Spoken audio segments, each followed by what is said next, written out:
போற்றி. ஏகம்பத்துரை என்றாய் போற்றி. அண்ணாமலையம் அண்ணா போற்றி. காவாய் கனகத்திரளே போற்றி. மலையானே போற்றி போற்றி.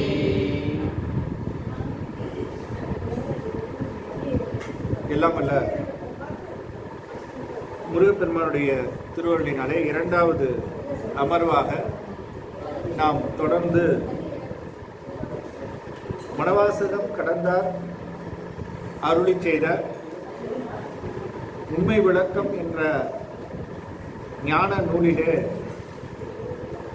ஆசிரியராக இருக்கக்கூடிய மெய்கண்ட தேவநாயனாருடைய மாணாக்கராக விளங்கக்கூடிய மணவாசகம் கடந்தார் தன்னுடைய ஆசிரியரிடத்திலே வினவிய கேள்விகள் என்று சொல்லக்கூடிய அந்த 8 கேள்விகளிலே முதல் கேள்வியாக ஆறாறு தத்துவம் ஏது என்பதாக முதல் கேள்வியாக அவர் அமைத்துக் கொண்டார். ஆறாறு தத்துவம் என்று சொல்லுகின்ற போது ஆறாறு எவ்வளவு? அப்ப தத்துவங்கள் மொத்தம் 36 தத்துவங்கள். அப்ப 36 தத்துவங்களை சொல்லுகின்ற பொழுது அதிலே ஆன்ம தத்துவங்கள் என்று சொல்லக்கூடிய தத்துவங்கள் 24 தத்துவங்கள் ஆன்ம தத்துவம். அந்த 24 தத்துவ ஆன்ம தத்துவங்கள்ல 5 பூதங்கள் என்று சொல்லக்கூடிய 5 பூதங்கள், அந்த பூதங்கள் தோன்றுவதற்கு காரணமாக இருக்கக்கூடிய 5 தன்மாத்திரைகள் 5 5 10. ஞானேந்திரியம் என்று சொல்லக்கூடிய அறிகருவிகள் 5. கர்மேந்திரியம் என்று சொல்லக்கூடிய செயல் கருவிகள் 5. எத்தனை ஆச்சு? எத்தனை? 20 ஆச்சா? சாப்பிட்டு வந்ததுக்கு அப்புறம் நிறைய கேள்வி கேட்பாங்க.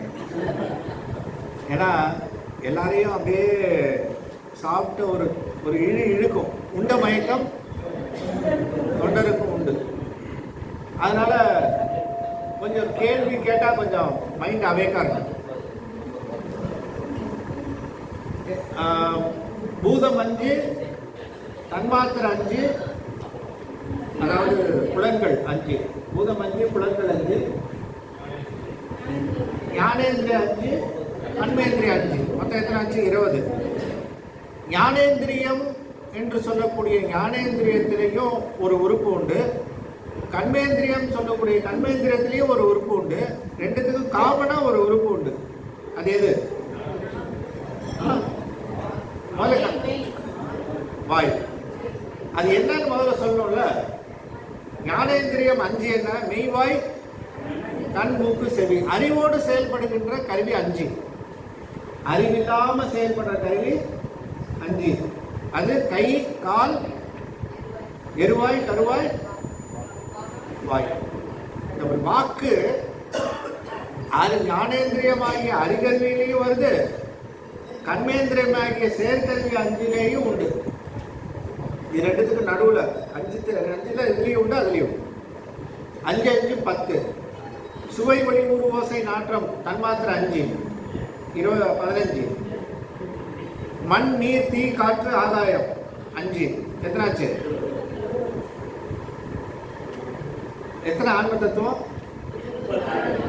இல்ல, ஆன்ம தத்துவம் எத்தனை? 20. இப்ப 20 ஆயிருக்கு. இன்னும் 4 இருக்கு. அந்த கரணம் எத்தனை? 4. அந்த கரணம் என்ன? மனம்,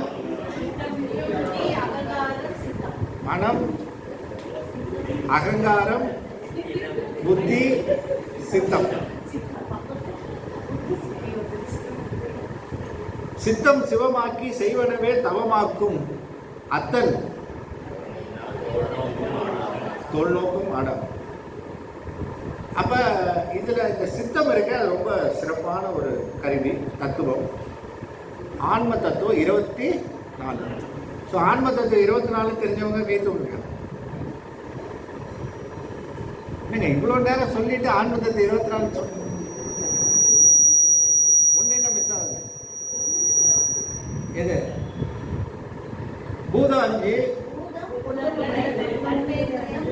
அந்த பூதம் தோன்றுகின்ற தன்மாத்திரை 5, சுவை ஒளி உரு ஓசை நாற்றம் 10, கண்மேந்திரியம் அறிகருவி 5, மெய் வாய் கண் மூக்கு செவி, ஞானேந்திரியம் 5, கை கால் எருவாய் கருவாய் வாக்கு எத்தனாச்சு 20, 4 அந்த கரணம் மனம் புத்தி சித்தம் அகங்காரம் 4 எத்தனாச்சு மொத்தம் 20. கவுண்ட் ஓகேவா? இந்த 24 ஆன்ம தத்துவங்கள் என்று சொல்லக்கூடிய 24. அதுக்கப்புறம் வித்யா தத்துவங்கள் 7 வித்யா தத்துவங்கள் காலம், நியதி, கலை, வித்தை, அராகம், குருடன். இப்ப இந்த 5 பூதங்கள் என்று சொல்லக்கூடிய இந்த 5 பூதங்களுக்கும் அதிதெய்வங்கள் உண்டு. 5 பூதத்துக்கும் அதிதெய்வங்கள். அந்த அதிதெய்வங்கள் என்னென்ன அப்படிங்கிறத எத்தனாவது பாட்டில் சொல்றாரு? இதுவரையிலும் பார்த்த பாட்டு எத்தனை? 6 தானே? பூதங்களுக்குரிய அதிதெய்வங்கள் அவர்களின் தொழில்கள். பாராதி 5க்கும் பண்ணும் அதிதெய்வங்கள் ஆறார் அப்படின்னு கேட்கிறார். அயன் ஆதி ஐவராம் ஓரோர் தொழில் அவருக்கு சொல்லுங்கால் தோற்ற முதல் 5ம் பழுதரவே பண்ணுபவர்கள் யார்? பண்ணுவார்கள் பார். இப்ப இது ஆசிரியர் கூற்று தானே. இது ஆசிரியர் கூற்றுடைய பாடல்கள் எத்தனைன்னு சொன்னேன்?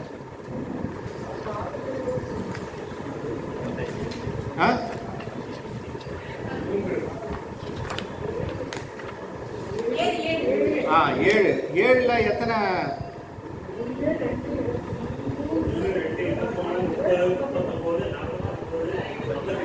53.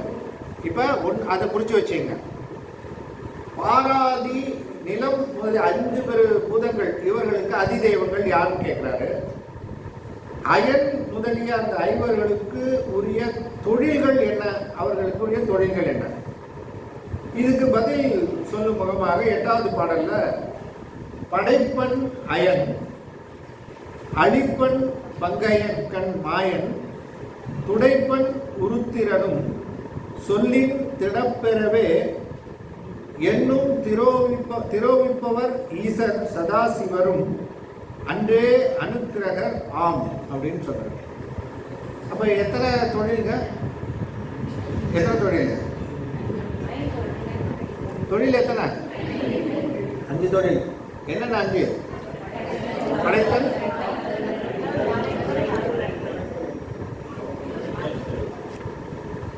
இப்ப படைத்தல் யார் செய்யறார்?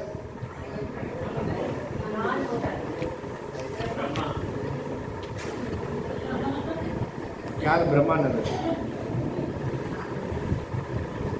நான்முகன் அப்படின்னு இருக்கும்போது பிரம்மான்னு வேண்டியது. நான்முக கடவுளாக இருக்கக்கூடியவர் பிரம்மா. ரைட்டு, 2 பேர் சரிதான். இவர் என்ன செய்யறாரு? படைக்கிறார். அப்ப காத்தல் தொழில் திருமால். அடுத்தது அழித்தல்னு சொல்லலாமா? சர்க்காரிய வாதத்துக்கு புறப்பா வருமே. ஒடுக்குதல். ஒடுக்குதல் யாரு? சிவனா? யார் சொன்ன சிவன்? சைவ சித்தாந்த சாஸ்திரத்து கிளாஸுக்கு வர்றதுக்கே முக்கியமான ரீசன் சிவன் வேறு. அது ரொம்ப முக்கியம். சிவன் வேறு, ஒருத்திரன் வேறு. அது தெரிஞ்சது. நாற்றானத்து ஒருவனை நல்லாற்று நம்பியே அப்படின்னு சுந்தரமூர்த்தி சுவாமி திருநள்ளாற்று பதிகத்தில் 4வது ஸ்தானம். இந்த 3 பேர் பிரம்மா, திருமால், ஒருத்திரனுக்கு மேலான ஸ்தானம் 4வது ஸ்தானம். நாற்றானத்து ஒருவனைன்னு சொல்லுவாங்க. அப்ப இறைவன் இந்த 3 பேர்ல ஒருவர் கிடையாது. இந்த 3 பேர்ல ஒருவர்னு சொல்லிட்டு இருக்கிற அந்த ட்ரினிட்டி கிடையாது. இந்த 3 பேர் தான் வச்சுக்கிட்டு சில சமயங்கள் என்ன சொல்லுது? படைத்தல், காத்தல், அழித்தல் அப்படின்னு சிவனை கொண்டு போய் அதில் ஒருத்தராக வச்சு சொல்ற அந்த நிலை ஒரு சமயம். அந்த சமயத்தினுடைய பொய்யை காட்டி அது தவறு. சிவத்தை வந்து மூன்றுவரில் ஒருவராக வைத்து எண்ணுகின்ற அந்த பாவத்தை நான் செய்ய மாட்டேன்னே சொல்றார் தாய்மானவர். அப்ப அந்த மூவர்ல இருக்கக்கூடிய அந்த சிவன், அந்த உருத்திரன் சிவ அம்சம் உடையவர். அவர் கையிலேயும் சூழல் இருக்கும், சராப்படி இருக்கும், எல்லாமே இருக்கும். அப்படி இருந்தா அவர் உருத்திரன் வேறு, சிவன் வேறு. அது ரொம்ப முக்கியம். அவருக்கு 3 கண்ணு உண்டு உருத்திரனுக்கு. ஆகவே இந்த உருத்திரனாகிய கடவுள் ஆக இருப்பவர் இவர் தான் வந்து என்ன செய்யறாரு? ஒடுக்குதல். அப்புறம் மறைத்தல் யார் செய்யறார்? அருளல், சதாசிவம். இதுதான் 5 பேர் 5 தொழில்கள்.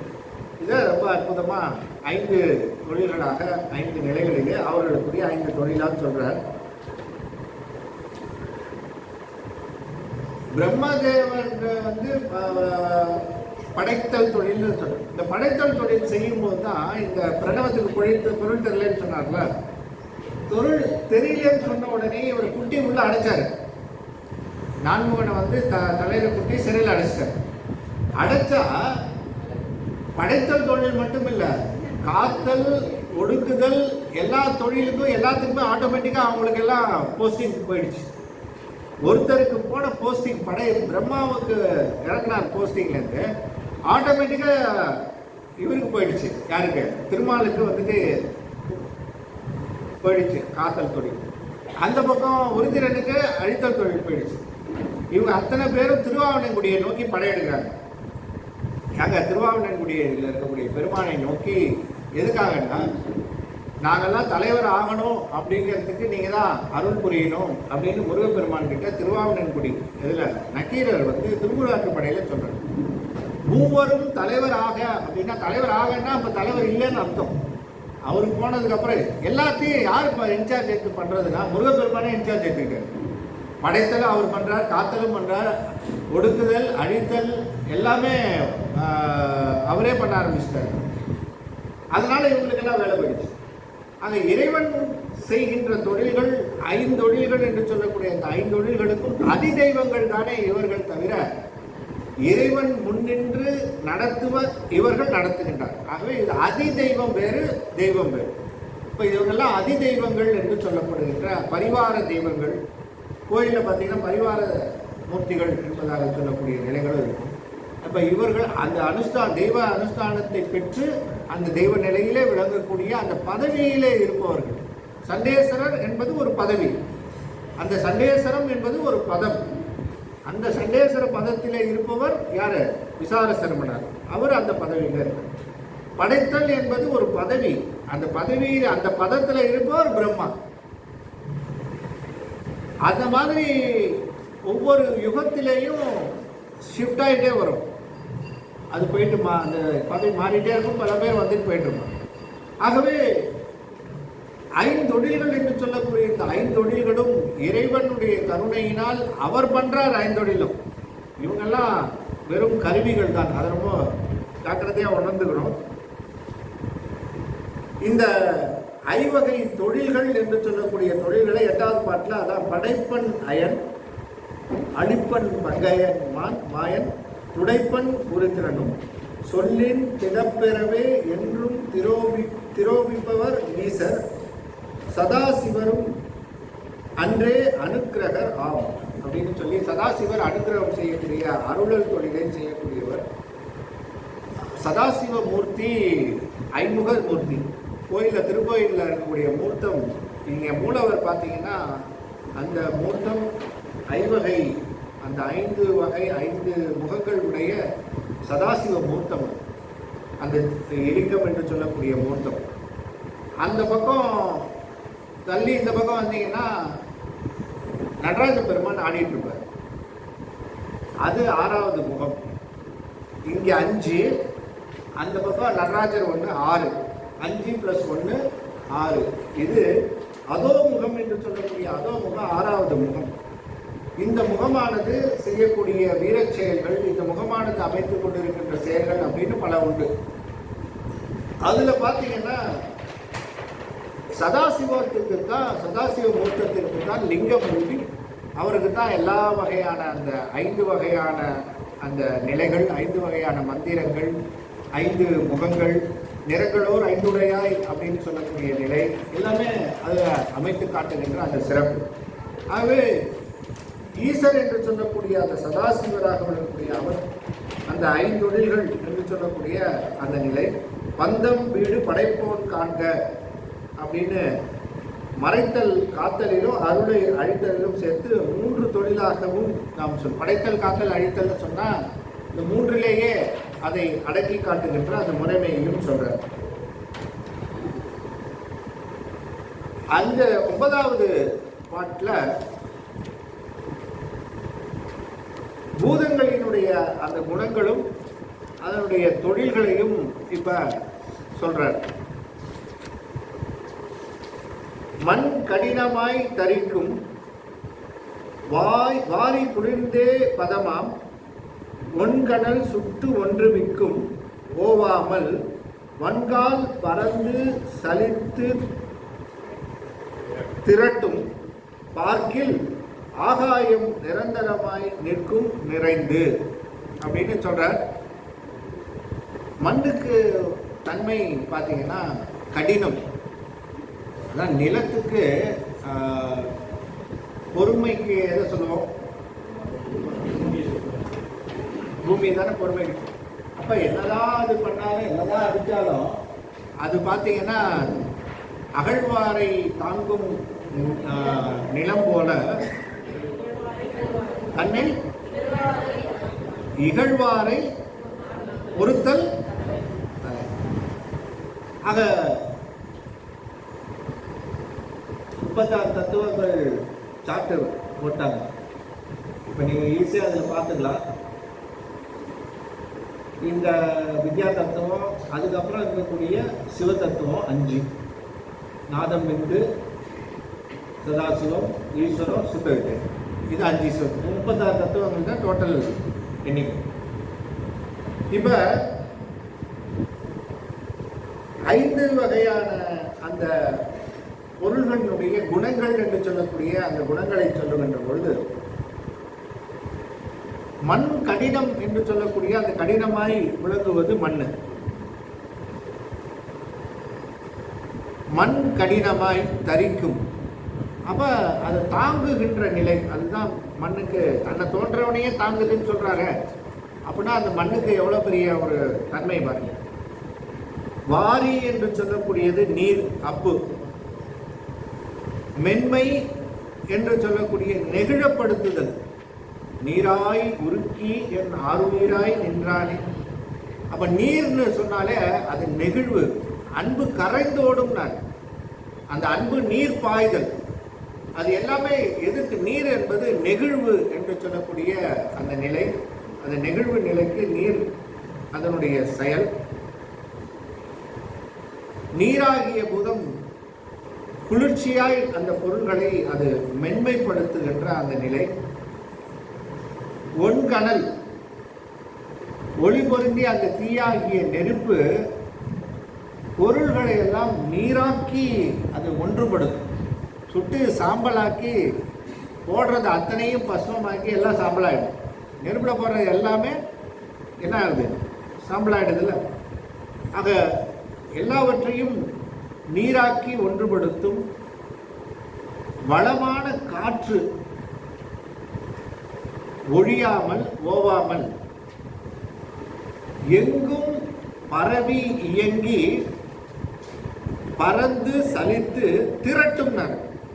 இப்போ அம்மா சொன்னாங்களே அந்த டொனேட்டோ சொன்னாங்க, அப்படி சுற்றி அடிச்சதுன்னு வச்சுங்க, உள்ள எல்லாத்தையும் அது இழுத்துக்கிட்டு ரோட்டில் இருக்கிற குப்பை அத்தனையும் எடுத்து சுற்றி அடித்து திரட்டிக்கிட்டு வரும் காற்று. அப்படி வரக்கூடிய அந்த காற்று அதனுடைய தன்மை. ஆகாயம் நிரந்தரமாய் நிறைந்து நிற்கும். ஆகாயத்தினுடைய தன்மை பார்த்தீங்கன்னா ஆகாயம் இல்லாத இடமே கிடையாது. எல்லா இடங்களிலேயும் ஆகாயம் நிறைந்திருக்கும். ஆகாயம் இல்லாத இடம் எந்த பொருளாக இருந்தாலும் அந்த பொருள் குடாகாயம்னு பேரு. குடத்தை உடைத்தால் குடத்திலிருந்து வெளிப்படுதல் குடாகாயம். அதுபோல ஆகாயம் என்ற தத்துவம் தான் எல்லாம் சிறப்பு. பார்த்தீங்கன்னா எல்லா தத்துவங்களிலேயும் ஆகாயம் உண்டு. மண் இருப்பது ஆகாயத்தில் தான், நீரும் ஆகாயத்தில் தான், நெருப்பு ஆகாயம், அதுக்கப்புறம் காற்று அது தாங்குவதற்கு ஆகாயம். இப்படி ஆகாயம் என்ற அந்த நிலை, அதனால தான் அந்த ஆகாய ஸ்தலமாக விளங்குகின்ற தலம் எது? தில்லை. ஐம்பூதங்களிலே ஆகாய தலமாக விளங்குவது தில்லை. அது மட்டும் இல்லை, ஆகாயம் என்பது ஓசையின் அடிப்படையில் வருவது. ஆகாயம் எதுலேருந்து ஓசை. அதனால தான் அங்கே தில்லையிலே ஓசை என்று சொல்லக்கூடிய அந்த ஓசைக்கு, அந்த ஓசை கேட்டல் என்பது மிக மிக அற்புதம். அது சிலம்போசை என்று சொல்லக்கூடியது. ஆகாயம் என்ற தலம் அது சிதம்பரம். அப்போ இதுக்கு நெருப்புக்கு, நீருக்கு,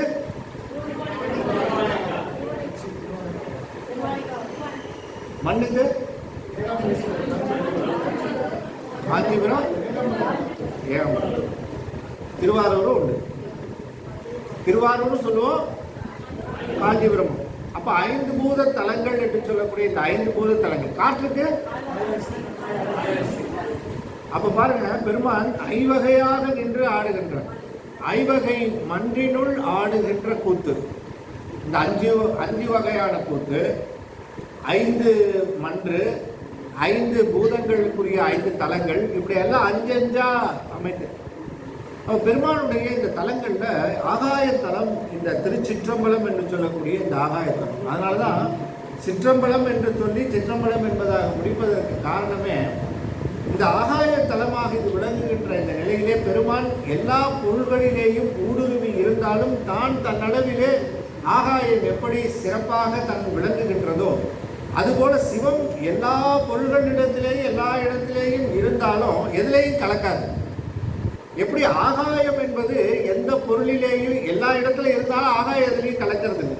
தான் தன் அளவிலே தனியாக நிற்பது போல சிவம் என்கின்ற அந்த இறைவனானவன் தான் தன் தனி நிலையிலே நிற்கக்கூடியது எல்லாவற்றிலேயும் கலந்து இருக்கும் என்பதை காட்டுவதற்காக சிற்றம்பலம் என்று சொல்லக்கூடிய அந்த சிற்றம்பலத்தை ஆகாயத்தலமாக தில்லையை வச்சு, அதுதான் அந்த சிற்றம்பலம் என்று சொல்லக்கூடிய அந்த நிலை ஆகாயத்தலமாக ஆகாயத்தல நிலையிலே நமக்கு அமைத்து விளங்குகின்றது. அப்படி எல்லா பொருள்களிலேயும் ஊடுருவி நிற்கின்ற அந்த நிலையிலே அது அமைந்து விளங்கி ஐம்புலன்கள் என்று சொல்லக்கூடிய அந்த ஐம்புலன்கள் எவை அப்படின்னு அடுத்த 10வது பாட்டில் சொல்றார். உள்ளபடி மாபூதம் போதினோம் முந்தனக்கு கள்ளமிகும் ஐம்புலனும் கட்டுரை கீழ் மெல்லவே ஓசை பரிசம் உருவம் சுவை நாற்றம் ஆசை தரும் ஐம்புலனே ஆம். இந்த புலன்கள் என்று சொல்லக்கூடிய புலன்கள் மாறி நின்று என்னை மயக்கிடும் பஞ்ச புலன்.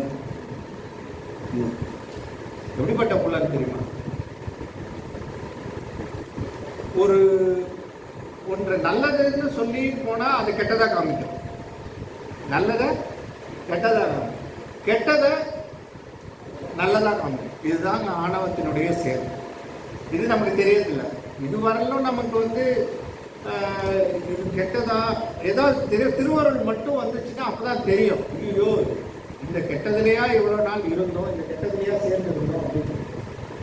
எப்ப தெரியும் அப்படின்னு சொன்னா அது நன்மையை தீமையாகவும் தீமையை நன்மையாகவும் காட்டுவது ஆணவம். அந்த இருள் ஆகிய ஆணவத்துக்கு அதான் பயங்கரமான பவர்ஃபுல்லானது. ஒரு பொருளும் காட்டாது இருள் தன் உருவம் காட்டும், இருபொருளும் காட்டாது ஈதுன்னு ஆணவத்தை. ஆணவத்துக்கு என்ன டெஃபினிஷன், என்ன இலக்கணம்? அப்ப ஒரு இடத்துல பொருள் தெரியல, ரூம் பிச்சு டார்க்கா இருக்கு, உள்ள போனா ஒன்று பார்த்தா எதுவுமே தெரிய மாட்டேங்குது, எது எங்க இருக்குன்னே தெரியல. அப்ப சொல்றாரு இந்த இடத்துல ஒண்ணுமே தெரியல, ஏன் அப்படின்னா ஒரே இருளா இருக்கு அப்படிங்கிற, ஒரே டார்க்கா இருக்கு, இருளா இருக்கு.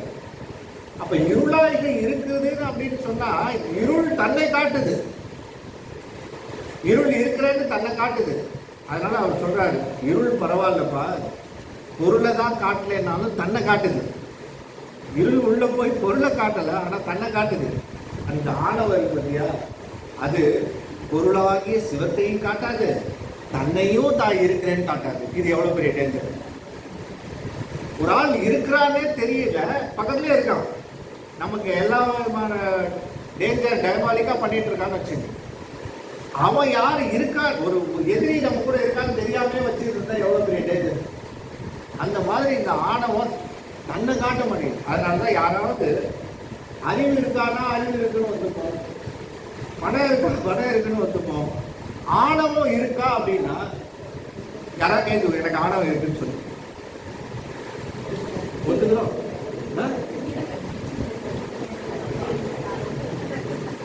யாருங்க ஒத்துக்கிறீங்க? இந்த கிளாஸுக்காக ஒத்துக்கூடாது.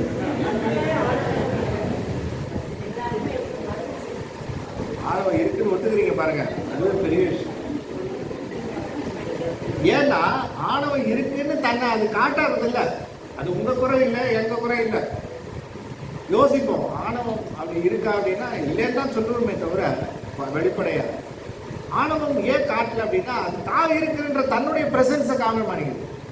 அது காட்டுல ஆணவங்கிற எனக்கு நான் ஒருத்தர் இருக்கேன், அவங்க கூட உன்னை மறைச்சிட்டு இருக்கேன். அதனாலதான் பல சமயங்கள் வந்து ஆணவம்ன்ற ஒன்னே ஒத்துக்கிறது இல்லை. அது மாயையை ஒத்துக்குது, அவ்வளவுதான், மாயையோட நிக்குது. எல்லாமே இல்யூஷன். இந்த உலகத்துல நீ பார்க்கறது எல்லாமே வந்து ஒரு மாயை தோற்றம், ஒண்ணுமே வந்து உண்மை கிடையாது. இது வேதாந்திகள் ஆகிய அந்த ஏகான்மவாத தத்துவம். பிரம்மம் அப்படிங்கிற ஒண்ணுதான் உண்டு. இந்த பிரம்மம் அப்படியே எல்லா இடத்துலயும் இருக்கு. நீயும் பிரம்மம், நானும் பிரம்மம், இதுவும் பிரம்மம், அதுவும் பிரம்மம், கொசுவும் பிரம்மம், இதுவும் பிரம்மம், ஆடும் பிரம்மம், மாடு பிரம்மம், இப்படி எல்லாமே பிரம்மன்னா பிரம்மம் பிரம்மத்தை வந்து அடிச்சுது, பிரம்மம் பிரம்மத்துக்கு சொல்லிச்சு, இப்படி சொல்லிட்டு இருக்கீங்களே, என்னையா தான்? இதெல்லாம் இல்யூஷனுங்க, இதெல்லாம் ஒரு மாயை. இந்த மாயைங்கிற இல்யூஷன்லேருந்து இப்படி வெளில விட்டீங்கன்னா நீங்க வந்து பிரம்மம் ஆயிடுவீங்க அப்படின்றோம். இப்படி ஒரு இதான் அந்த சமயம். ஏகான்மவாதம், அதே ஒரே ஒன்று தான் இருக்கு, பொருள் மூணு கிடையாது, ஒன்னே ஒன்று தான், அது வந்து பிரம்மம் பண்ணு. இப்ப இந்த மாதிரியான அந்த கூட்டு நிலைகள், இறைவனுடைய அந்த செயல்கள் அப்படின்னு சொல்லிட்டு போது, இப்ப இந்த நிலையில சொல்ற புலன்கள் என்று சொல்லக்கூடிய இந்த புலன்கள் 5 புலன்கள் உண்டு.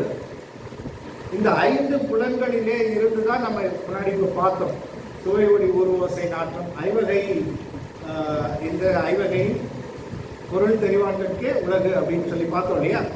அதுதான் இப்ப இந்த பகுதியில சொல்ல வரார். ஐம்புலன்கள் யாவை அப்படின்னு சொல்லி, உள்ளபடி மாபூதம் ஓதினோம் உந்தனக்கு கள்ளமிகும் ஐம்புலனும் கட்டுரைக்கில் மெல்லவே ஓசை, பரிசம், உருவம், சுவை, நாற்றம், ஆசை தரும் ஐம்புலனே யாம்.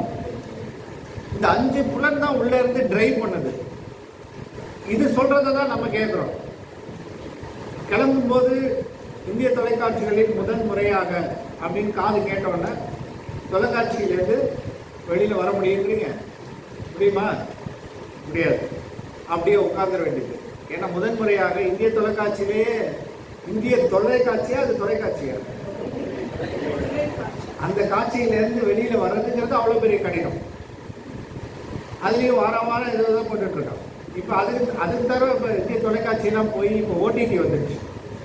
இப்போ பார்த்தீங்க நெட்ஃப்ளிக்ஸு, டிஸ்னி எல்லாம் இப்போ அதில் வந்து ஹாட்ஸ்டாரு அப்படின்னு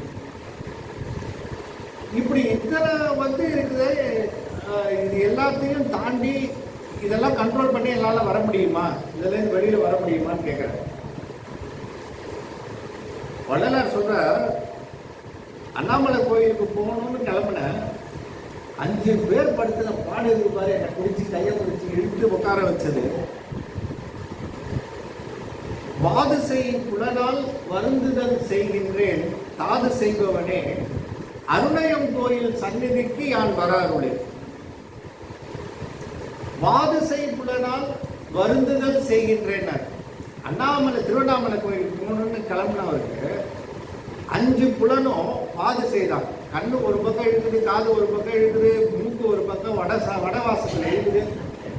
அண்ணாமலைக்கு போறதா மசால் வடை சாப்பிட்றதா, இப்படி ஒரு போராட்டம். அண்ணாமலைக்கு போறதா இல்லை எங்கேயாவது டூருக்கு போய் நல்லா காட்சிகளை பார்க்கறதா? கண்ணு ஒரு பக்கம், காது ஒரு பக்கம், அதுக்கு வர செய்தி என்னவோ அது முடிச்சு இருக்குது.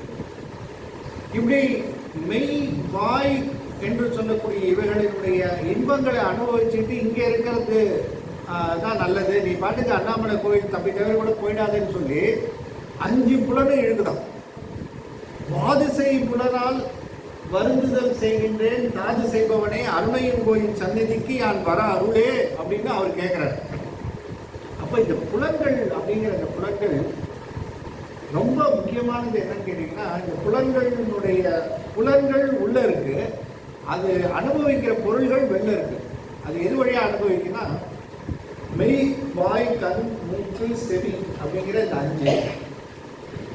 சுவை அப்படிங்கிற சுவையை உணர்வதற்கு வாயை கொடுத்துட்டார். நல்லா ருசியா சாப்பிடணும். இது அறிவு இருக்கும்போது மட்டும் தொழில் செய்யப்படும் மட்டும்தான் இந்த நாக்கு ருசியோடு சாப்பிடுறது. நாக்கு ருசியோடு சாப்பிடுறது எது? கர்மேந்திரியம், அது ஞானேந்திரியம். ஞானேந்திரியத்தில் வரும்போது சுவை. அப்புறம் கண்ணு பார்க்கறதுக்கு ஒளி, கண்ணுக்கு ஒளி வேணும். கண்ணில் ஒரு பிரைட்னஸ், அந்த ஒளி இருந்தால் மட்டும்தான் கண் பார்க்க முடியும். காது நல்லா கேட்கணும். இந்த காதுங்கிறது ஓசை, அந்த ஓசை வழியாக அந்த புலன் காதுக்கு வரும். மெய் உணர்தல், இப்படி எல்லாம் வெளியில இருக்குது. உள்ளுக்குள்ள இருக்கிற டிரைவிங் ஃபோர்ஸ் வந்துட்டு சுவை ஒளி ஐம்புலன் உள்ள இருக்கு. இப்போ என்ன பண்றான், ஃபோர்ஸிபிளி உயிர்ல இருந்து உடலை பிரிச்சிருங்க. நத்திங் பட் சூசைட் அட்டம். இப்போ பிரிச்சதுக்கு அப்புறம் என்ன ஆகுதுன்னு கேட்டா, வாலண்டியரா, அதாவது உண்மையிலேயே அது இயற்கையா போக வேண்டியது செயற்கையா பிரிச்சாங்க. உள்ளுக்குள்ள இருக்கிற இந்த சுவை ஒளி ஊர் ஓசை நாட்டம்ங்கிறது அனுபவிக்க வேண்டிய பகுதி இருக்கு இன்னும் இந்த உலகத்துல. அது என்ன பண்ணுது, ப்ரான் பண்ணிட்டே இருக்கு. ஆனா சுவைக்கிறதுக்கு சுவை ப்ரான் பண்ணுது, இன்டியூஸ் பண்ணுது. ஆனா சுவைக்கிறதுக்கு வாய் கிடையாது, ஏன்னா உடல் இல்லை. இப்படி ஒரு சிச்சுவேஷன் தான் தற்கொலை என்று சொல்லக்கூடிய தற்கொலையில பண்ற அவஸ்தை இருக்கு. தற்கொலைக்கு முன்னாடி படுற அவஸ்தை அது மட்டும் இல்லை, தற்கொலைக்கு பிறகு படுகின்ற அந்த உயிர் படுகின்ற பாடு பெரும்பாடு. தப்பி தவறி கூட அது முயற்சியில ஈடுபடக்கூடாது. சைவ சமயத்தில் அதை ரொம்ப வலியுறுத்தி சொல்றாங்க.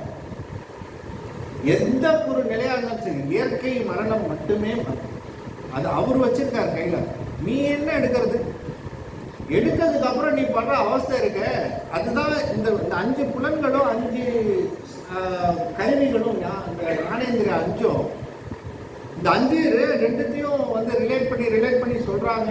முக்கியமா ஏன் உங்களுக்கு தெரியப்படுத்துறாங்க அப்படின்னா, இந்த புலன்களும் இதுவும் உள்ளேயும் வெளியிலேயும் தொடர்பு படுத்திட்டு இருக்கு இந்த ரெண்டும். அப்ப இந்த ரெண்டுக்கும் தொடர்பு இருக்கிற காரணத்தினால தொடர்பை நீங்க வந்து வலுக்கட்டாயமா கட் பண்ணிட்டீங்கன்னா அலையும். அத்தனை சுவை, ஒரு 100 கேஜி உருளைக்கிழங்கு அனுபவிக்க வேண்டிய சுவை இருக்கிற நாட்டுக்கு 2 கேஜி உருளைக்கிழங்கு சுவையை மட்டும் அனுபவிச்சு விட்டீங்கன்னா 98 கேஜிக்கு எங்க போவாது? வாழ்க்கையில 98 வரும்போதே பெருமான் போட்டு அனுப்பிச்சிடுறாரு. மதன் இல்லையா, 125 கேஜி உருளைக்கிழங்கு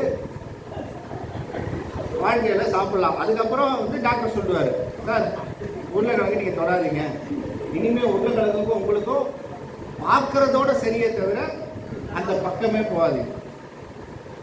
என்ன அர்த்தம்னா, கோட்டா முடிஞ்சிருச்சுன்னு அர்த்தம்.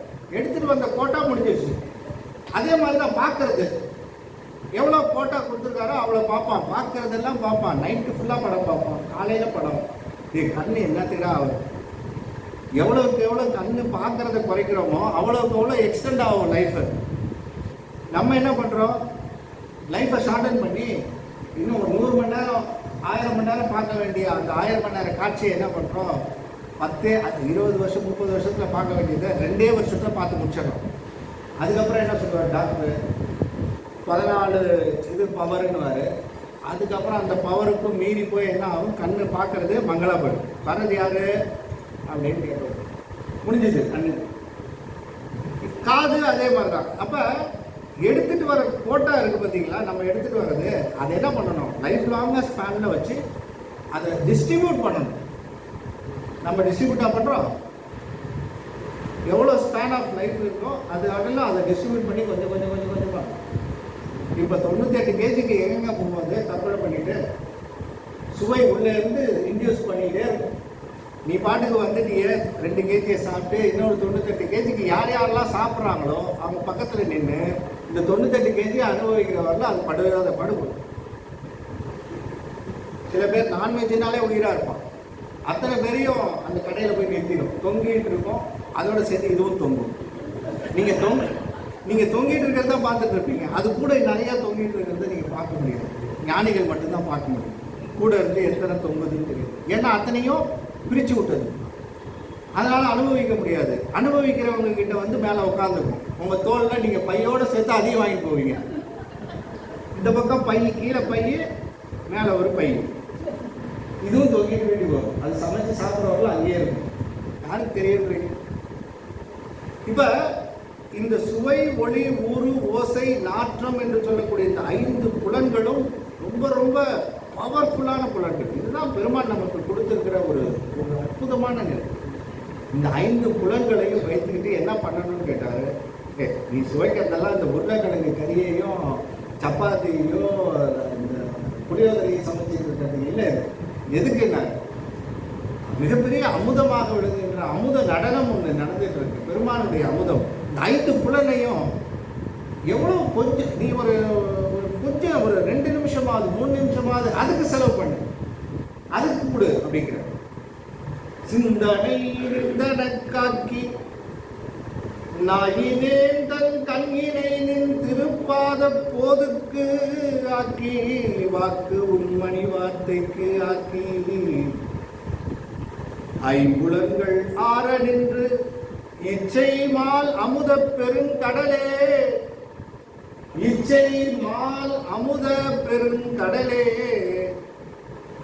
சிந்தனை நிந்தன காக்கி நாயினேன் தன் கண்கினை நின் திருப்பாத போதுக்கு ஆக்கி வாக்கு உன் மணி வார்த்தைக்கு ஆக்கி. பேசும்போது அவனுடைய புகழ பேசு, பார்க்கும்போது இறைவனுடைய திருவடியை பாரு, வணங்குவதற்கு அவனுடைய திருவடியில் அவனை வணங்கு. இப்படி 5 புலன்களையும் என்ன பண்ணணும்? அவனுக்கு செலுத்து.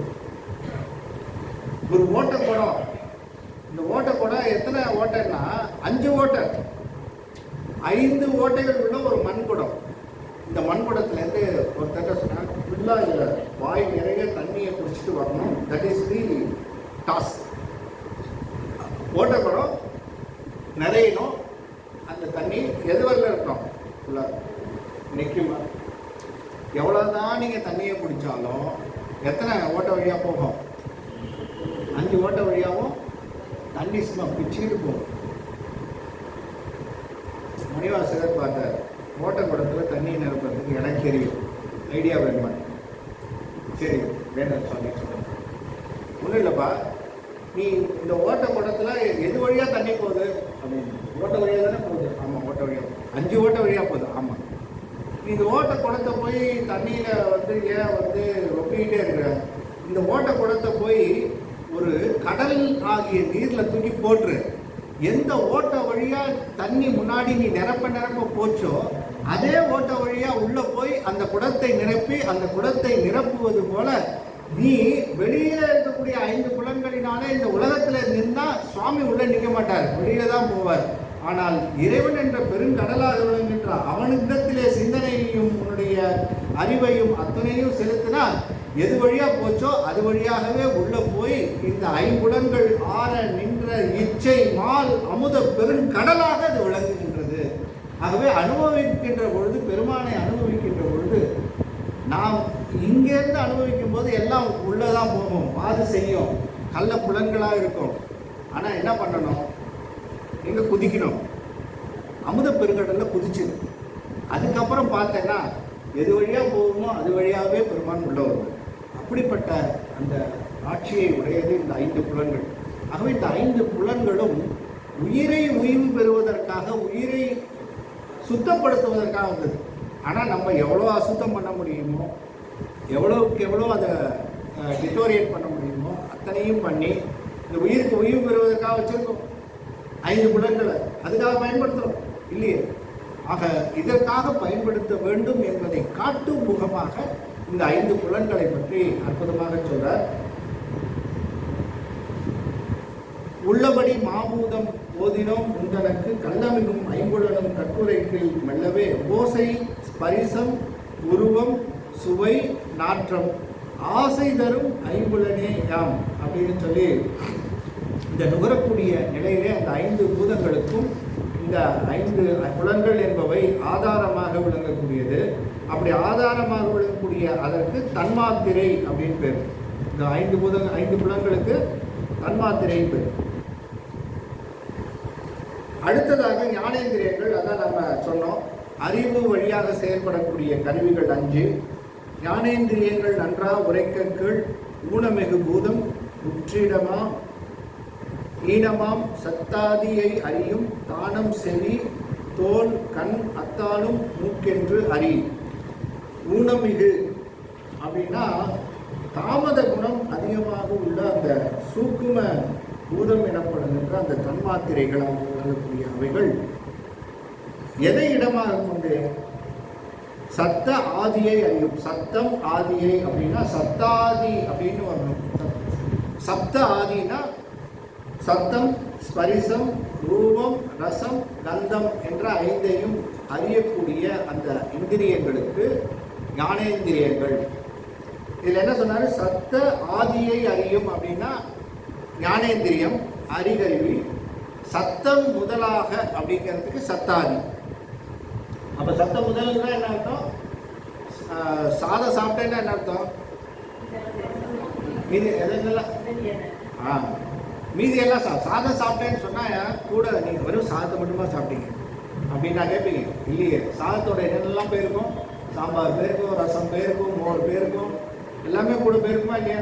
அந்த மாதிரி சப்தாதி அப்படின்னா சப்த ஆதி அப்படிங்கிறது சப்தத்தோடு சப்தம் பரிசம் ரூபம் கந்தம் என்று சொல்லக்கூடிய அந்த 5ஐயும் தானமாக, அதாவது அதனுடைய உறுப்பாக இருக்கக்கூடிய அந்த நிலையாக வைத்து செவி தோல் கண், செவி தோல் கண் இந்த 3ம் அத்தாலும் மூக்கு என்று அறி. அத்த அந்த நாக்கும் மூக்கும் என்று அறி. அந்த 5 என்ன சொன்னார்னா மெய் வாய் கண் மூக்கு செவி, இதுதான் ஞானேந்திரியம். இந்த ஞானேந்திரியம் 5ஐயும் லிஸ்ட் பண்றாரு. அந்த லிஸ்ட் பண்ணும்போது செவி தோல் கண் மூக்கு நாக்கு மூக்கு, இதுதான் அந்த 5. இந்த 5ஐயும் ஞானேந்திரியங்கள் என்பதாக சொல்லுவோம். இந்திரியங்கள் என்பதாக சொன்னால் அது வாயில் இடமாக அமைந்து விளங்குபவை. எதற்கு இடம் அப்படின்னா இவைகள் அனுபவத்திற்கு இடமாக விளங்குவது. சுவையை அனுபவிப்பதற்கும் ஒளியை அனுபவிப்பதற்கும் உணர்வை அனுபவிப்பதற்கும் தோல் இருந்தால் தான் உணர்வை அனுபவிக்க முடியும். மூக்கு இருந்தால் தான் நுகர்ச்சியாக அந்த வாசனை அனுபவிக்க முடியும். மூக்கு இல்லைன்னா அப்படி வாசனை அனுபவிக்க முடியும். சில பேர் மூக்கு இருந்தாலும் வாசனை அனுபவிக்க முடியாது. என்னதான் வாசனையாக இருந்தாலும் மூக்குக்கு தெரியவே தெரியும். அப்படி வாசனை என்று சொல்லக்கூடிய அந்த நிலையில இவற்றை எல்லாம் அறிகின்ற அந்த நிலை. அப்படி ஞானேந்திரியங்களை அறியும் முறை அப்படின்னு சொல்ற நிலையிலே 12வது திருப்பாடல் ஐம்பொறிகள் செவி தோல் கண் ஆகியவை அறியும் முறை அப்படின்னு சொல்லி வான் இடமா நின்று செவி மண்ணும் ஒளி அதனை ஈனமிகு தோல் கால் இடமாக ஊனப்பரிசம் தனை அறியும் பார்வையில் கண் அங்கி விரவி உருவம் காணுமே அப்படின்னு அமைத்து காணுகின்ற நிலை. எப்படி எடுக்கணும்னா செவி வான் இடமா நின்று ஒளியதனை மண்ணும் அப்படின்னு எடுக்கணும். அந்த பாட்டை அப்படி பிரிங்க. செவி வான் இடமா நின்று ஒளியதனை மண்ணும். அப்ப செவி என்று சொல்லக்கூடிய செவியானது எதை இடமா நிற்கணும்? ஓசை தானே செவி. அப்போ ஓசைக்கு எது வான் இடம். அப்போ வான் இடமாக நிற்கக்கூடிய ஓசையை அறியணும்னா செவிக்கு எது வழியா வரணும்? ஸோ ஓசை செவி வானிடமா நின்று ஒளியதனை மண்ணும் ஈனமிகு தோல் கால் இடமாக. தோல் என்ன சொன்னாரு? ஈனம் மிகு தோல். இந்த தோலுக்கு ஒரு அடைமொழி போடுறாரு. என்ன அடைமொழி? இந்த தோலினுடைய டெப்த் எவ்வளோதான் இருக்கும்? இங்க மேலே போட்டு ஒரு போர்வை போட்டு அமைச்சிருக்காரு. இந்த உடலுக்கு அழகு தரக்கூடியது எது தெரியுமா? எது? தோல் தான். இந்த தோல் மட்டும் இல்லைன்னு வச்சுக்கோங்க, ஒருத்தர் பார்த்துக்கவே மாட்டோம். நீயாச்சு நானாச்சு ஏதா பாருங்க எந்த அளவுக்கு பெருமான் கவர்ச்சியப்பட்டார் பாருங்க. அப்ப அந்த தோலை வச்சு அதை வந்து கவர் பண்றாரு, நம்மள மாற்றா அப்படின்னு சொல்லி. அந்த தோல் இப்ப இருக்கிற இந்த தோல் இருக்குல்ல, இதோட டெப்த் பாத்தீங்கன்னா எவ்வளவு எம்எம்? எவ்வளவு எம்எம் தோல்? அதுக்கு கீழே அந்த டெப்த் கீழே என்ன இருக்கு? அதுக்கு கீழே போயிட்டீங்கன்னா இவ்வளவுதான் நமக்கு அழகு. அந்த மில்லி மீட்டர் இருக்கு பாருங்க, அதுதான்.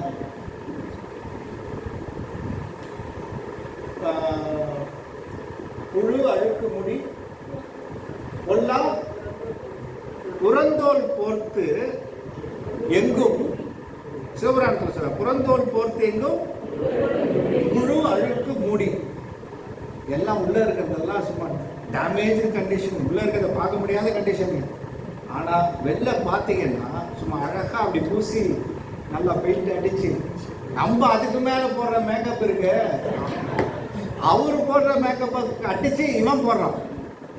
அவரே ஏற்கனவே மேக்கப் போட்டு தான் அமைச்சு வச்சிருக்காரு. அவர் போட்ட பார்த்தீங்கன்னா அவரே யோசிக்கிறாரு, என்னடா நம்மளே இப்படி பண்ணி அமைச்சிருக்காரு, இவன் என்னடானா அதுக்கு மேல ஒரு லிப்ஸ்டிக்கு, அதுக்கு மேல ஒரு டை, அதுக்கு மேல ஒண்ணு இப்படி போட்டு இவன் நம்ம அழகுக்கு அழகு சேர்க்கிறதுன்றான். இவ சொல்றாரு இதுதான் அப்படிங்கிறாரு.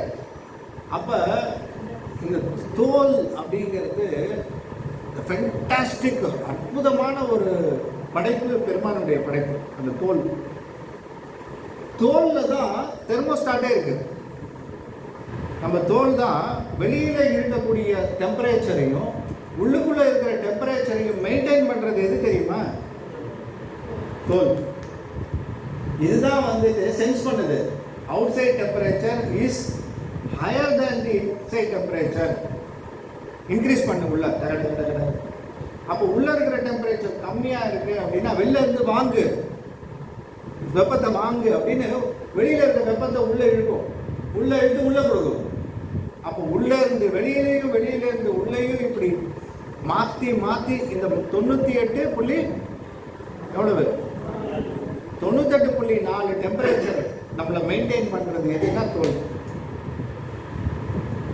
இது இல்லைன்னா டெம்பரேச்சர் மெயின்டைன். குளிர் பிரதேசத்துக்கு உள்ள போனீங்கன்னா வெப்பத்தை அதிகமாக வாங்கி நம்மளை உள்ளுக்குள்ள அந்த 98.4 வச்சுக்கணும். அப்புறம் ரொம்ப ஹாட்டஸ்ட் பிளேஸுக்கு போகும்போது அதுக்கப்புறம் என்ன பண்ணோம், வெளியில் உள்ளே இருக்கிறத வெளியில் வாங்கி கொடுப்போம். இப்படி பண்ணுற ஒரு வித்தை, உண்மையிலேயே ஒரு வித்தகாரன் தானே, வித்தகர் தானே பெருமான். ஒரு தோல்ல எவ்வளோ வச்சிருக்காரு பாருங்க. அதனாலதான் சொல்றாரு, இது எல்லாத்தையும் உள்ள இருக்கிற அத்தனையும் இது அத்தனை ஈனம் மிகு அப்படின்னா திருப்புகழ்ல அருணைநாத பெருமான் சொல்றார், ஈன மிகுத்துள்ள பிறவின்னு ஒரு திருப்புகழை ஆரம்பிக்கும். இல்லையாமா?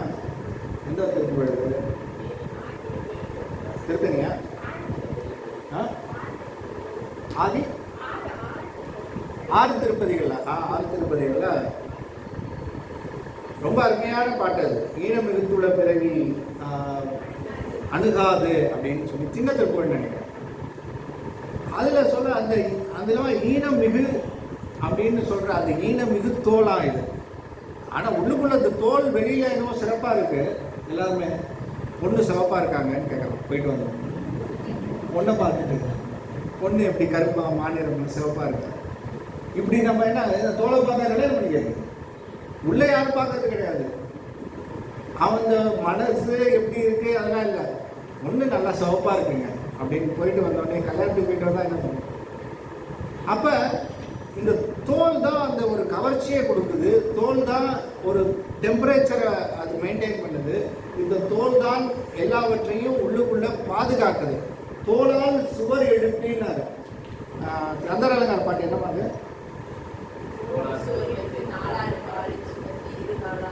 ஒரு வீடு கட்டுற மாதிரி இந்த எதுனா இது ஒரு வீடு கட்டினது எதுல? தோல்ல. தோளால் சுவர் எழுப்பி அப்படின்னு அன்னையினால சொல்லுவார். அப்படி இந்த தோல் என்பது அவ்வளவு சிறப்பு. பெருமானுடைய படைப்பிலேயே சிறந்த படைப்பு எதுன்னா அந்த தோல். தீப்புண்ணில் ஒரு பேர்ன் ஆயிடுச்சுன்னா first degree, second degree, third degree எதை வச்சு சொல்லுவாங்கன்னா தோலில் எவ்வளோ தூரம் அது பாதிப்பு ஏற்படுத்திருக்குன்றதை வச்சு தான் ஃபர்ஸ்ட் டிகிரியா, செகண்ட் டிகிரியா, தேர்ட் டிகிரியா. இப்போ அந்த தோலுக்கு எவ்வளோ இம்பார்ட்டன்ஸு, எவ்வளோ கொடுத்துருக்கிறார் பெருமான், இதெல்லாம் நம்ம யோசிக்கிறோம். கொடுத்தது யாருமே யோசிக்கிறது கிடையாது. கேட்டால் பெருமான் என்னங்க கொடுத்தாரு இறைவன் கேட்குறோமே தவிர எத்தனை கொடுத்துருக்காரு அத்தனையும் யாராலையுமே ஒரு தோலை உருவாக்கி ஒரு பண்ண முடியுமா? ஒரு மனிதனை சொல்லுங்க, அவர் பண்ண மாதிரி இது மாதிரி ஒரு இன்னொரு ஆளை உருவாக்க முடியுமா? அப்படிப்பட்ட ஒரு படைப்பு, அப்படிப்பட்ட ஒரு செயல். அதனால தான் சொல்றார், ஈனமிகும் தோல் கால் இடமாக. காற்று ஸ்பரிசம் இந்த இதுக்கு தான் உண்டு. அதுவும் இல்லாமல் இந்த ஸ்பரிசம் அப்படின்னு சொல்லக்கூடிய தொடு உணர்வு, இந்த உணர்வு தொடுன்ற உணர்வு பார்த்தீங்கன்னா தோல் வழியாக தான் போகுது. அப்ப எந்த அளவுக்கு, அதனால தான் சில பேர் திட்டும் போது என்ன பண்ணுவாங்க, என்ன சொல்லுவாங்க, பெருமாட்டு தோல் அதை தான் பாலிஷ்டா திக் ஸ்கின் அனிமல்னு சொல்லுவாங்க. அப்ப என்னடா அவனுக்கு உரைக்காது, எவ்வளவுதான் சொன்னாலும் எவ்வளவுதான் இது பண்ணாலும் என்னடா அவனுக்கு ஒரு உரைப்பே கிடையாது அப்படின்ற மாதிரி. அப்போ எது ஸ்கின்னு தான் அங்கே மேஜர் ரோல். அப்போ உனக்கு உணர்வு அப்படி வரணும்னு சொன்னால் உனக்கு எது வழியாக வருது? இந்த தோல் வழியாக தானே வருது. அப்போ அந்த skin is very very important. ஸ்கின்னுக்கு எவ்வளவோ டெக்னாலஜி வந்துருச்சு. அதுக்குன்னே ஒரு டிபார்ட்மெண்ட்டு, டெர்மட்டாலஜின்னு ஒரு டிபார்ட்மெண்ட். என்னென்னா தோல் வியாதிக்குன்னே ஒரு டிபார்ட்மெண்ட்டு. வெள்ளையாக ஒரு 2 புள்ளி வந்துருச்சுன்னா ஆவா டெர்மட்டாலஜிஸ்ட் எங்க அவன் போனானே அதுக்கு ஒரு மருந்து, அதுக்கு ஒரு இது எல்லாத்தையும் பண்ணி 2 வெள்ளையா 10 வெள்ளையா ஆகுது. அப்புறமா பார்த்தீங்கன்னா என்னன்னா அது வெள்ளையா இருந்தது, அது கருப்பாகிறதுக்கு இன்னொரு டாக்டர். இப்படி தோலுக்குன்னு இப்போ தனி ஸ்பெஷலிஸ்ட். அப்படி அந்த டிபார்ட்மெண்ட்டே வந்துருச்சுன்னு சொன்னால் எந்த அளவுக்கு அதனுடைய தன்மை பாருங்க. தோலுக்கு கொடுத்துருக்கிறார் பெருமான், அதனுடைய சிறப்பு. அது கருணையை பார்க்கணும். பெருமானுடைய கருணையை அங்கே நம்ம எண்ணணும். ஊனம் பரிசம் தன்னை அறியும் பார்வை அங்கியின் கண் விரவி உருவம் காணும். இப்படி பிரிக்கணும் அதை பாட்டை. பார்வை அங்கியின் கண் விரவி உருவம் காணும். இப்போ கண்ணு வழியாக பார்க்கணும்னு சொன்னால் ஒளி வேணும். அந்த ஒளிக்கு ஆதாரமாக இருக்கக்கூடிய அந்த புலன்களில் ஒளி ரொம்ப முக்கியம். அது வழியாகத்தான் அந்த ஒளியை காண முடியும் அப்படின்னு சொல்லி அந்த வானிடமாய் நின்று செவி மண்ணும் ஒளியதனை அப்படிங்கிறத செவி வானிடமா நின்று ஒளியதனை மண்ணும் அப்படின்னு பிரித்து, ஈழமிகு தோல் கால் இடமாக ஊனம் பரிசம் தன்னை அறியும் அப்படின்னு பிரித்து, பார்வை அங்கியின் கண் விரவி உருவம் காணும் அப்படிங்கிற நிலையிலே உருவம் காணுமே அப்படிங்கிறது அந்த 12வது பாடலாக அமைத்து, ஞானேந்திரியங்களை 13வது பாட்டு, ஞானேந்திரியங்களை அறிகின்ற அந்த முறைமையே இன்னும் தொடர்ச்சியாக சொல்றார். நன்றாக நீர் இடமா நா இரதம் தான் அறியும், பொன்றா மனம் மூக்கு பூ இடமா நின்று அறியும் என்று ஓதும் அன்றே இறை ஆகமம், இதனை வென்றார் சென்றார் இன்ப வீடு. நீர் இடமாக நன்றாக இரதம்தான் அறியும். நாக்குக்கு ரொம்ப முக்கியமானது என்னது? சுவை ரேட்டு. நாக்கில் ஈரப்பதம், அந்த தண்ணி ஈரப்பதம் இருந்தால் மட்டும்தான் அது சுவை அறியும். இல்லைன்னு வச்சுங்க சுவை அறியாது. நாக்கு வத்தி போச்சுன்னு வச்சுங்க சுவை அறியாது. அப்போ நாக்கு எப்பவுமே எப்படி இருக்கணும்? ஈரப்பதம் முடியாது. அதனால சொல்ற, நான் நீர் இடமா நன்றாக இரதம் தான் அறியும், ஒன்றா மனம், மூக்கு அழியாத மனமாகிய அந்த புலனை, மூக்கு என்று சொல்லக்கூடிய எந்திரம், பூ இடமா நின்ற உறுப்பாகிய மூக்கில் இருக்கும் ஸ்கந்த தன்மாத்திரை ஆகிய இடம், அந்த மூக்கில் இருக்கக்கூடிய அந்த மனம் என்று சொல்லக்கூடிய அந்த மனதை, மூக்கே நீ முரளாய் அப்படின்னார். தலையே நீ வணங்காய், கண்காள் காண்மீன்களோ, மூக்கே நீ முரளாய் அப்படின்னு சொல்லி எல்லா புலன்களையும் பெருமானுக்காக நீ செய்ய வேண்டும், உனக்காக அமைக்க வேண்டும் அப்படின்னு சொல்லி அமைத்த நிலை. அப்போ நாக்குக்கு அந்த சுவையை உணர்வதற்கு நீர் இடமாக அமைவது போல, மூக்குக்கு அந்த மனமாகிய அந்த சுத்த கந்த தன்மாத்திரை அமைய வேண்டும் என்று சொல்லி என்று இறை ஆகமங்கள் போதும்.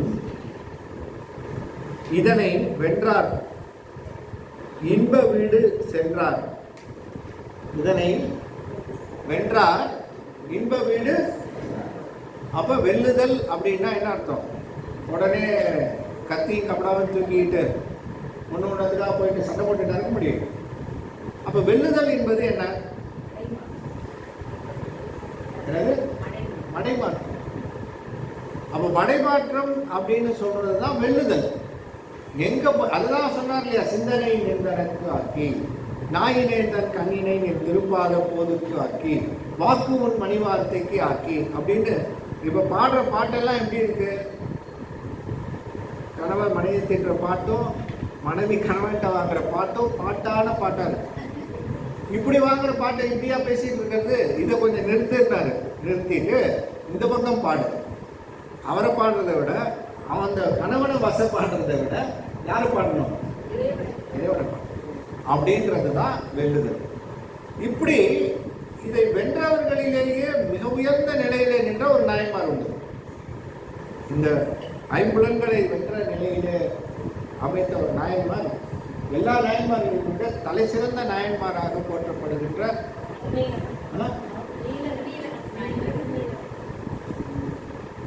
யார் சொன்னது? Very good. எப்படி சொன்னீங்க? சும்மா அடிச்சு விட்டீங்களா? இறைவனாலேயே போற்றப்படுகின்ற பெருமை மிக்கவர். இந்த 5 புலனை வச்சுக்கிட்டு ஒருத்தர் கண்ட்ரோல் பண்ணா இருப்பாருங்க. எத்தனை கண்ட்ரோல்! அப்பா வாழ்க்கை முழுவதும்